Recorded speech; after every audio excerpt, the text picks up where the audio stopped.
sur iRadio et ITV mbokk yeeg xarit yu ñuy teewlu et du ñuy seetaan ñu ngi leen di nuyu bu baax di leen ziyaara te amaat mbégte ànd ak yéen ci ganu matinal bi souhaité leen avant tout une très bonne semaine.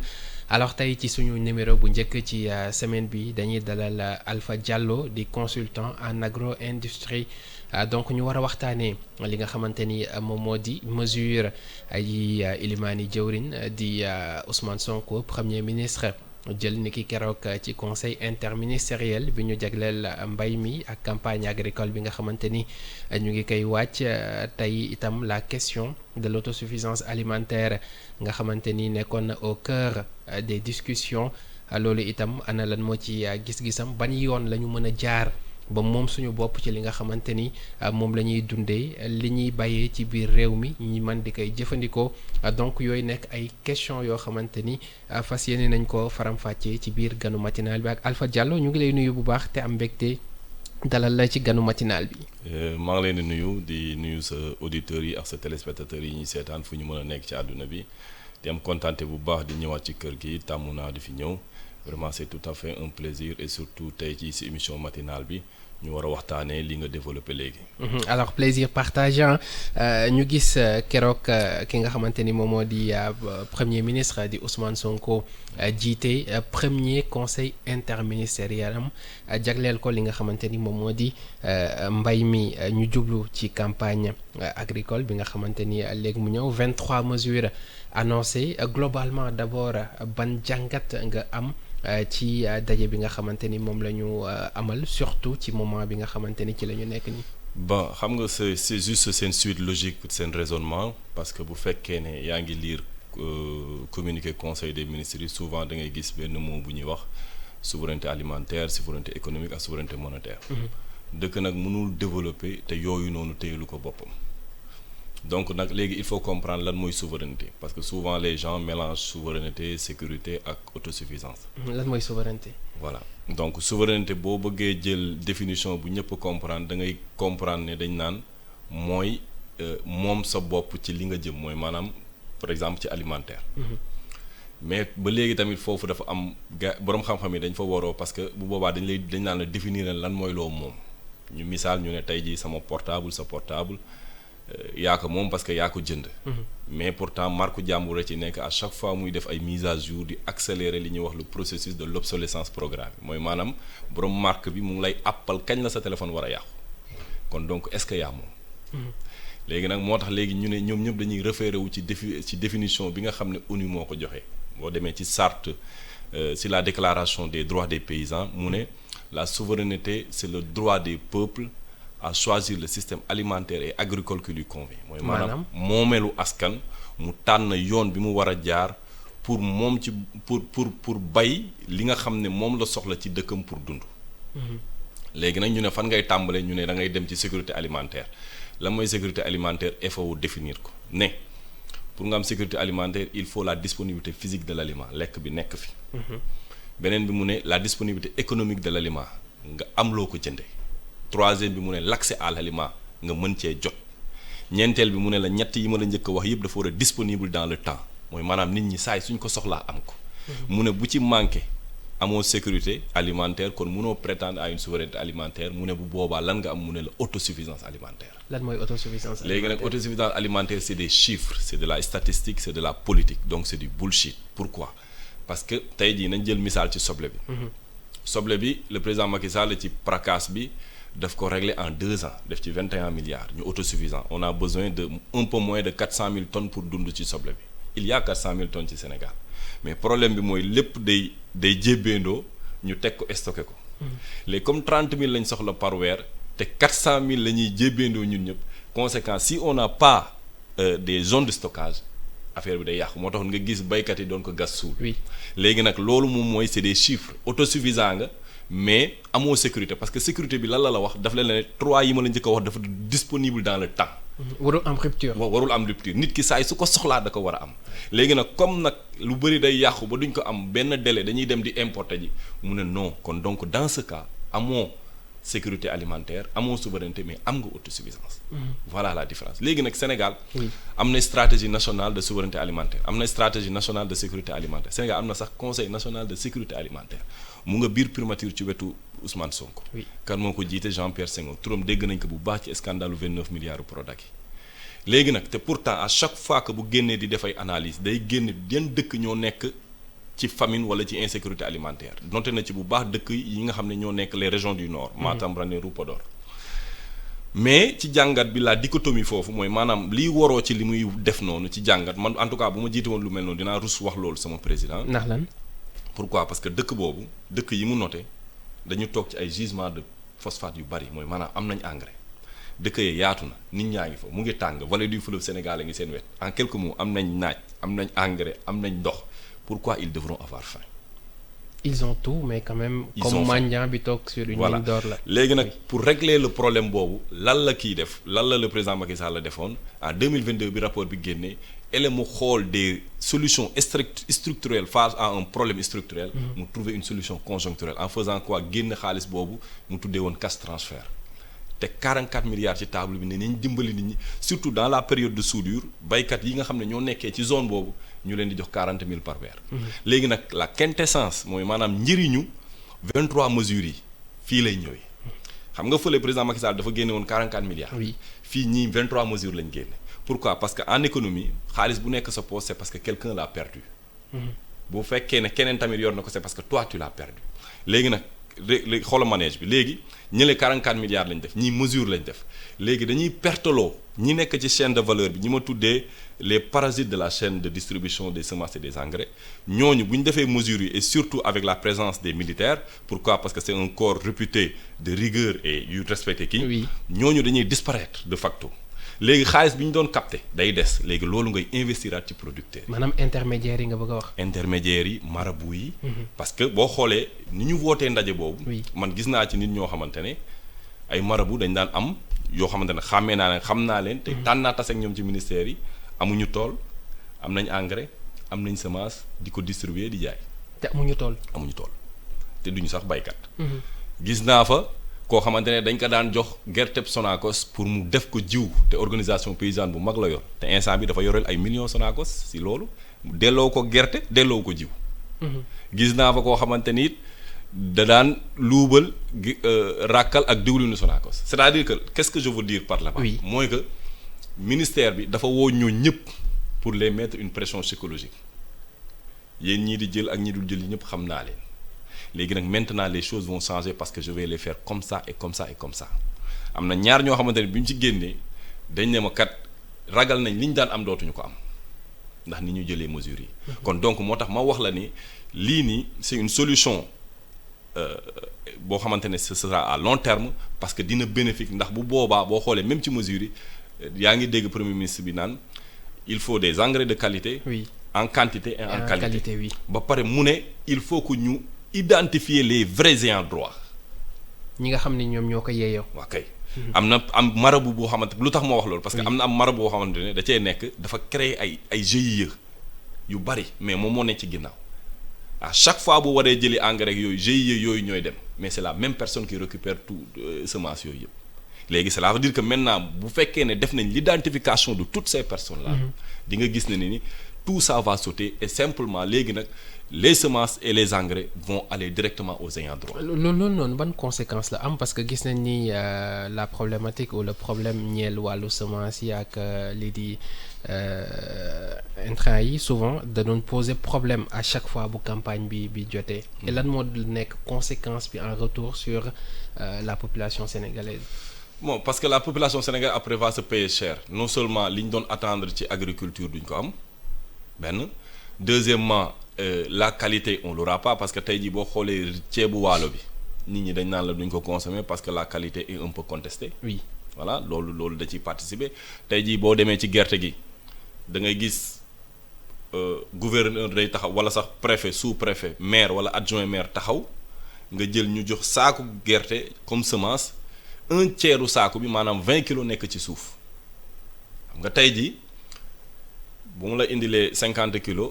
que les 20 kilos nekk suuf maintenant bu fekkee ministère bi mu ngi calculer ne la 50 yooyu mu la jox avec ses techniciens agricoles ne 50 semences 50 kilos semences yooyu dina joxe ci hectare maanaam ci hectare bi mën na ci jiwal mën na ci am 1 tonne. En réalité il a pas reçu 50 kilos parce que 20 kilos yu suuf la. kon looloo waral précision bi en quantité et en qualité. D'accord. Voilà léegi nag parce que vraiment pour dire la vérité. Oui. ñii ils auront du boulot parce que le système. du yomb waaw non le système vraiment biaisé. parce que ñi ci nekk di dund te bokkuñu ci non seulement dafa bari li ñu leen di wax moo ci am non seulement nekkul chiffres yi ñu leen di avancer ne moom moo fi nekk comme ay production agricole c'est pas vrai je vais donner l'exemple du riz. Sénégal dafa soxla 80 000 kilos de riz chaque weer pour dund en moyenne c'est 1 100 000 tonnes. te dëkk bi nee nañ 1 million de tonnes ceeb mu ngi fi ñore te terewul ñu ngi importer 1 400 000 tonnes cela veut dire que 2 400 000 mu ngi ci Sénégal. officiellement te ñun 1 million lañ soxla kon cela veut dire que am na 1 400 000 tonnes invendues xam nga loolu c'est pas logique parce que mosoo dégg kenn ci rajo bi mu ne maa ngi jël fële ay tonnes ceeb te jaayuma ko. kon donc y a wala ñu koy gas di suul voilà ñu def soble bi kon donc y a quelqu'un qui ne dit pas la vérité. donc léegi nag fii nag gouvernement bi dafa weer faire en sorte que il oublie ces problèmes de chiffres parce que c'est de l'autosuffisance dafa war a dem vers la souveraineté alimentaire. La souveraineté alimentaire c'est se battre avec les vrais chiffres parce que les vrais dëkk yëpp yoo gis ci àdduna bi ñu régler le problème de la souveraineté alimentaire dañu jaar ci ay problèmes pour jàng dem boo jëlee Russie Vladimir Poutine bi muy ñëw en 2000. fekkul dara Russie les États-Unis ñoo ko doon dundal. Qu'est-ce qu'il a fait en 2005 mu génne un programme agricole en 11 ans. La Russie commencé na exporter du blé bi mu annexé la Crimée en 2015. daf ne leen annexé naa ko waaye dina am ay sanctions yi mooy France tëj ay portam inditu ko ay produits laitiers parce que loolu yëpp da ko doon importer. Qu'est-ce qu'il a fait mu ne leen léegi nag il faut que ñu dugg ci biir dëkk bi commencer defaral suñu bopp loolu moom moo tax bi muy indiwaat guerre bi il a bien analysé les spécialistes ont dit même Poutine bu doon xeex pendant 4 ans à l'intérieur de son pays mën nañ dundal seen bopp kon donc un pays doit régler ces problèmes-là. Donc le problème de la nourriture tey jii nit ñi dañ koy xeexee moo tudd food power. Il faut que dans ton pays nga xool li nga war a dundee comme ni ko définition ONU bi joxe un système agricole et alimentaire qui te convient le mieux. ban xeetu bay ak lan nga war a bay lu jëriñ sa askan. tey jii Sénégal ci soble bi nous avons une surface de 196 000 kilomètres carrés. Et pourtant ku am 40 000 kilomètres carrés moo ñuy jaay soble maanaam c'est Hollande. C'est nous sommes 5 fois plus grandes que l'Hollande, mais c'est l'Hollande qui nous vend de l'oignon. Tu vois, c'est-à-dire que c'est ces points-là qu'il faut regarder parce que pour moi les dirigeants de nos pays. Paradoxe yi dafa bëri lan mooy expliquer loolu est-ce que ñàkk am gis-gis la ñàkk am vision ci li nga xamante ni noonu la ñuy doxalee wala manque de préparation sur tous les plans ci ñi nga xamante ni ñoom ñooy kilifa yi ak même ñi nga xamante ni ñooy baykat yi ak ñun ñii di jëfandikoo. li nga posé une question beaucoup de réponses mu ngi fusé sama bopp tellement da nga naan des fois suñu dirigeants yi xaw ma fu ñu jàngee wala lan la ñuy gis en fait li nga wax ni c'est du tout ñàkk vision la des politiciens à la tête des personnes qu'il ne faut pas sur les places qu'il faut yaa ngi dégg donc léegi par exemple jëlal par exemple que je vais te donner quel exemple jëlal par exemple la situation de l'huile au Sénégal ñu ngi soxla 200 000 tonnes d'huile 800 000 kilos gerte moo koy defar 800 000 kilos gerte te chaque at ñu ne ñu am nañ 1 700 000 tonnes te ba léegi ñun ñu ngi importer dëwlin 200 milliards la ñuy utiliser di importer dëwlin dugal ko ci dëkk bi alors que nous avons la deuxième meilleure huile du monde gis nga les États qui ont réglé la question de la souveraineté. dinaa ko wax tey peut-être gouvernement bu ñu ko déggee ñu xamee ko noonu. ils se sont posé cette question et ont trouvé 4 réponses. mooy yan. Première bi ils ont dit pour faire 1 kilo de céréales. li ma lay wax ay données yu leer la. oui allez-y. il te faut 1 tonne d'eau benn kilo céréales boo ko bëggee def bu mu mën a doon il te faut 1 tonne d'eau. pour nga am benn kilo yàpp il faut mala boobu lekk 4 kilos de céréales. Cela veut dire que pour mala boobu lekk il te faut nga utiliser 4 tonnes d'eau en plus. parce que 1 tonne d'eau benn kilo céréales moo lay jox 4 tonnes d'eau. léegi ils ont trouvé les 4 réponses. Lesquelles? Première bi ils ont vu que ni élevage ak agriculture ñoo war a ànd. Pourquoi? Parce que les déchets agricoles nourrissent l'élevage. Les déchets de l'élevage fertilisent le sol. yaa ngi dégg. Oui. Ils ont loolu ñu régler loolu ba pare. Deuxième bi ñu ne le problème de la maîtrise de l'eau parce que li muy laaj gis nga li ma laaj li ma wax ci ndox ni mu toll. dafa laaj nga mën a téye ndox mi mais Sénégal vallée du fleuve Sénégal parcourt le Sénégal sur 1750 kilomètres ñu xullee ba muy tuuru ci géej gi gars yi nee nañ 20 milliards de mètres cubes d'eau mënuñu ko jëriñoo kon donc loolu ñoom dañ ko régler deuxième bi ñu ne la question de l'alimentation dama soxla ndox pour def aliment li ma soxla ci ndox dafa bëri pour ma def aliment il faut mu dundal jur gi dundal nit ñi. il faut régler cette question quatrième bi ñu ne booboo gën a am importance Sénégal c'est 18 millions de personnes un accroissement de la population de 3% selon ANSD par an je dis sama nit ñi dañuy yokk dama soxla ndox dama leen war a dundal nan laay war a xalaatee pour dundal leen tey ak suba. Ils ont trouvé la réponse à ces quatre questions et pays yëpp ils sont devenus souverains sur le plan alimentaire tant que ces questions-là mënoo ko poser teg ko sur la table tu ne réussiras rien parce que tu peux pas avoir la souveraineté alimentaire bu fekkee mënoo maîtriser l'eau bu fekkee sa qualité sol baaxul tu peux pas avoir la souveraineté alimentaire bu fekkee da ngay signer accord de partenariat économique muy rey sa pêche rey sa élevage rey la chaîne de valeur laitière mënoo am souveraineté alimentaire bu fekkee paysans yi tegoo leen ci digg bi bu ñu bayee ñu am place bu ñu ko jaayee jee mënoo am la souveraineté alimentaire voilà les enjeux yoo xamante ne il faut réfléchir concrètement waxuma nag ay réflexion yoo xamante ne da ngay toog dem sali jël sa temps dem ci ab hôtel bind ay cahiers yu bëri teg dugal ci benn feuille dugal ci ay toile non man je veux comme li Nelson Mandela doon wax une idée qui n'est pas accompagnée d'une action c'est un rêve. Une action qui ne découle pas d'une idée c'est une perte de temps donc il faut réfléchir et agir. mais tey bu ñu toogee li ngay wax ni c'est comme des mathématiques ah. 1 plus 1 égale 2. effectivement xam nañu ko am nañu suuf boo xamante ni bu fertile la. on a assez d'eau. li nga xamante ni moo di main d'œuvre bi mu ngi fi parce que la population elle est jeune. xale yu bëri ñu ngi fi amuñu liggéey et jaaraale fa régler waale problème emploi yi mu ngi ci. et pourtant on en est toujours là. xam nga dama ubbi woon usine Touba di def transformation de l'huile parce que man damaa gëm ne Sénégal mën na am autosuffisance en huile bi ma ko ubbee ñu commencé liggéey 6 mois après le président Macky Sall reporté le contrat bi mu amoon. ak waa Chine pour gerte gu fi ñor ñu yóbbu ko. et sama entreprise a fait faillite. et pourquoi parce que selon la constitution article 25 alinéa 1 nee na les ressources du pays appartiennent au peuple. oui bi ma dugalee samay machine jaar code des investissements ñu assuré ma ne ma matière première bi may liggéey dina am fii ñu jox ko à mon détriment ñu jël ko jox ko chinois yi léegi nag bu fekkee ne toutes ces possibilités là mu ngi ci dëkk bi et il y a des jeunes. qui investissent et que il y a pas derrière l'État qui les accompagne on réussira pas dëkk lii koy développer des autorités yu gëm peuple dëkkam yu pare pour dee pour les idées de sa jeunesse loolu bu ñu ko amul on n'ira nulle part man j'ai une entreprise ci beneen dëkk et pourtant je suis protégé parce que maa ngi créer de la valeur ajoutée pour ce pays le seul pays où je ne réussis pas c'est au Sénégal. sa pays d'origine. waaw sama pays d'origine je ne réussis pas à chaque fois que j'investis c'est pas une question d'incompétence parce que je réussis au beneen yeneen dëkk mais matière première bi muy liggéeyee la ñuy jël beneen doomu dem ne ko am jëlal yóbbu. léegi nag conséquence bu fekkee ne tey enjeu yi dafa ñëw taxaw il faut que nga def lël xool fu nekk les domaines de compétence yi mu demandé ngeen essayer aller vers l'avant pour trouver une solution pour le Sénégal. tey bu ñu bëggee atteindre souveraineté bi ngay wax est-ce que mën nañu continuer ou war nañu continuer di bay comme nu ñu amee habitude di koy defee wekk ko ci jant bi ak si asamaan si ñàkk formation également ñi nga xamante ni ñoom ñoo di baykat yi comme nu ñu koy faral di koy gisee fii ci Sénégal. non loolu mënta nekk.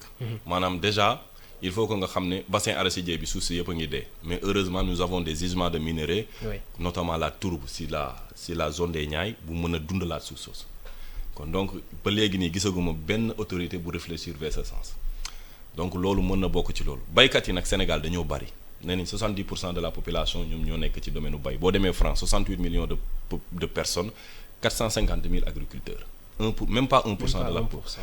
léegi pourquoi nit ñi bari tey jii booy joxee subvention agricole ngay joxe 10 000 francs. ñu bari par exemple ñu nekk 10 ku nekk 1000 francs lay am mais bu ñu nekkoon ñaari baykat maag yow ku ne 5000 lay am oui. yaa ngi dégg léegi qu'est-ce qu'il faut faire il faut créer une chaîne de valeur nga jël baykat yi tas leen ñii dem defi bay ñii nga jàngal leen exploitation agricole ñii transformation ñii distribution ñii comment vendre tu crées une chaîne de valeur ñeneen ñi nga jàngal leen nu ñuy dawalee machine agricole yi nu ñuy réparer machine agricole yi tu n'auras pas une pression boo xamante ne subvention bi bu duggee y aura énormément de personnes qui vont le capter y aura peu de personnes qui vont le capter c'est vers ce sens que l'État va boo créer chef de chaîne de valeur boobu da ngay am baykat yoo xamante ne da nga leen former sur toute une chaîne de valeur baykat kii di transformer kii di jaay nu muy jaayee nu muy dawalee machine agricole nan la ñuy réparer machine agricole mais tey jii bu fekkee subvention yi doyul moo tax nga gis booy yooyu di jóge à l'intérieur du pays di def déprise di ñëw dugg biir Dakar di def beneen liggéey bu bokkul ak agriculture bi ñu xam te agriculture boo dofee ba sa waa dëkk bàyyi ko di def leneen tu seras à découvert. C'était un plaisir, un réel plaisir, Alpha Diallo di fàttali ne consultant nga en agro-industrie ñu amoon mbégte bu baax a baax seq ak yow ci waxtaan bi j'espère que ni kilifa yi dinañu dégg parce que am na solo. incha allah merci si disponibilité bi. voilà c'est le plaisir est partagé di leen remercier bu baax si invitation bi. jaajëfal leen yéen itam mbokk yi ci ànd bi fii la ñuy yemandi ci ganu matinal bi mu nekkoon le premier numéro de la semaine jox leen rendez-vous ëllëg incha allah ak beneen invité 13h30 mën ngeen ko suivraat sur ITV jaajëfal Fatima Kandiaye moo féete woon ci xarale gi si kàddu gi Mohamed Kandji la woon merci à tous et très bonne journée.